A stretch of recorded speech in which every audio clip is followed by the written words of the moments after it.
of these. A massive fire broke out at a landfill site in North Delhi. Fire at Kochi's waste treatment plant. Mega city Mumbai is rapidly running out of space. ये है हमारा mountain of trash जिसके बोझ तले पूरा देश दब रहा है। हमारा देश सिर्फ एक दिन में 1.5 मिलियन मेट्रिक टन भारत, जो दुनिया की लगभग 18% जनसंख्या का निवास स्थल है और क्षेत्रफल की दृष्टि से दुनिया का 7वां सबसे बड़ा देश है, एक बड़े भूभाग और एक बड़ी जनसंख्या से कचरा अपशिष्ट प्रबंधन करना एक बड़ा चुनौतीपूर्ण कार्य है।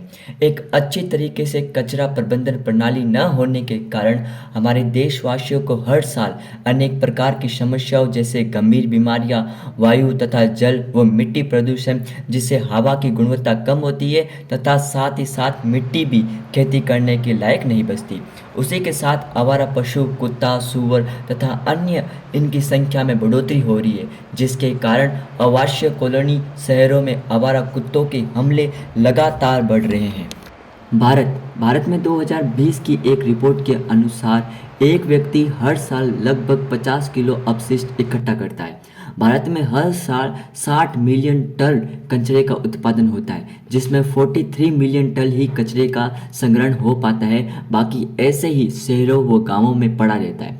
इस 43 मिलियन टन में भी 12 मिलियन टन कचरे का उपचार होता है और बाकी 30 मिलियन टन को ऐसे ही डंपिंग साइट पर इकट्ठा कर दिया जाता है। भारत में अधिकतर डंपिंग साइट शहरों के पास बनाया जाता है, लेकिन शहरों के क्षेत्रीय विकास होने के कारण डंपिंग साइट के आसपास कॉलोनियां बस जाती है। अपशिष्ट कचरे के कारण उनके स्वास्थ्य पर एक गहरा असर पड़ता है और उन्हें अनेक स्वास्थ्य संबंधी समस्याओं का सामना करना पड़ता है। जैसे एग्जाम्पल मुंबई की डंपिंग साइट देवनार के आसपास लगभग 250 से ज़्यादा झुग्गी झोपड़ियाँ तथा 13 आवासीय कॉलोनियां बन चुकी है। ये एक बहुत गंभीर समस्या है हमारे देश के लिए। एक अकुशल और एक अव्यवस्थित अपशिष्ट संग्रहण प्रणाली के पीछे सबसे बड़ा कारण है अपशिष्ट संबंधी नियमों को ठीक तरह से क्रियान्वित न करना। एक रिपोर्ट के अनुसार 2020 में भी भारत ने कचरा संग्रहण के साधन जैसे छोटी टोली, गाड़ियां व अन्य ये या तो पुराने हो चुके हैं या पूरी तरह से क्षतिग्रस्त हो चुके हैं। ठोस अपशिष्ट प्रबंधन के नियम 2016 का नियम को क्रियान्वयन करने में अभी भी संघर्ष चल रहा है, जिससे अपशिष्ट का पृथक्करण नहीं हो पाता और इससे वह अपशिष्ट जो उपयोगी हो सकता है, जिससे हम ऊर्जा व खाद बना सकते हैं, वो भी कचरा संग्रहण के माध्यम से डंपिंग साइट के नीचे दबा हुआ रहता है।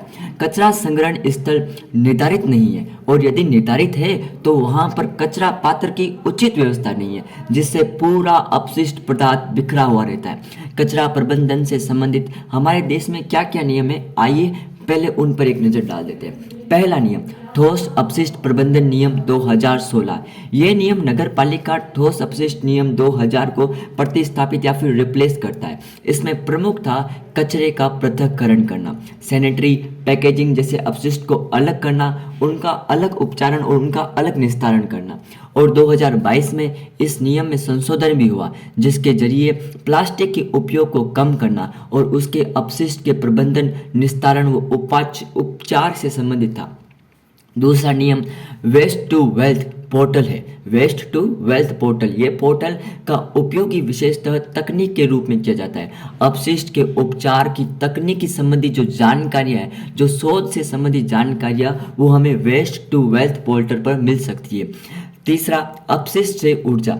इस प्रोजेक्ट द्वारा अपशिष्ट पदार्थ जैसे कचरा से ऊर्जा बनाने से संबंधित था। विभिन्न प्लांट में एक तकनीकी की सहायता से अपशिष्ट व प्लास्टिक से ऊर्जा प्राप्त करना होता था।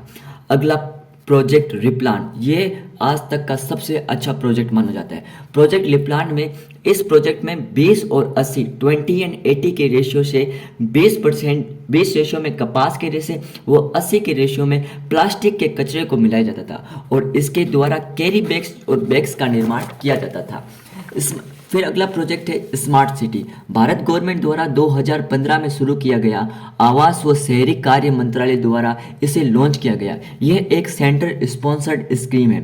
इसमें एक शहर को स्मार्ट आधारभूत सुविधाओं के साथ व्यवस्था करनी थी, जिसमें एक व्यवस्था यह भी थी कि अपशिष्ट पदार्थों को बेहतरीन ढंग से संग्रहण तथा उनका निस्तारण और बेहतर प्रणाली से उनमें ऊर्जा व खाद्य पदार्थों को प्राप्त करना होता है, खाद को प्राप्त करना होता है। बेहतरीन तरीके से अपशिष्ट का उपचार करना होता है। इसका लक्ष्य जून 2023 में ऐसी लगभग 100 स्मार्ट सिटी का निर्माण करना था।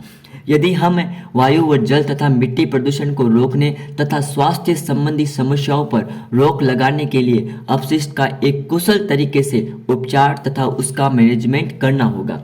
हमें अधिक से अधिक जन जागरूकता फैलानी होगी, जिससे कचरे का पृथक्करण घर पर ही हो जाए तथा प्लास्टिक जैसे कचरे को कम से कम उत्पादन हो और अपशिष्ट का बिखराव ना हो। हमें हमारे विश्वविद्यालय तथा रिसर्च केंद्रों में नई तकनीकी व नवाचार को बढ़ावा देना होगा, जिससे एक अच्छी तकनीकी से हम ज़्यादा से ज़्यादा अपशिष्ट को ऊर्जा व खाद्य पदार्थ में बदल सकते हैं। और अंत में केवल प्रशासन नहीं अपितु यह हमारी सभी देशवासियों की जिम्मेदारी है कि हम कचरे को फैलाने की जगह उसे कचरे पात्र में इकट्ठा करें, उसका पृथक्करण करें और यदि कोई सुझाव चाहे वो प्रबंधन से संबंधित हो या तकनीकी से संबंधित हो, हमें उसे प्रशासन के साथ जरूर शेयर करना चाहिए। यह था आज के हमारा आप कचरे प्रणाली यानी कि अपशिष्ट पदार्थों का प्रबंधन से संबंधित वीडियो। मैं आशा करता हूँ ये वीडियो आपके लिए बेनिफिशियल होगा।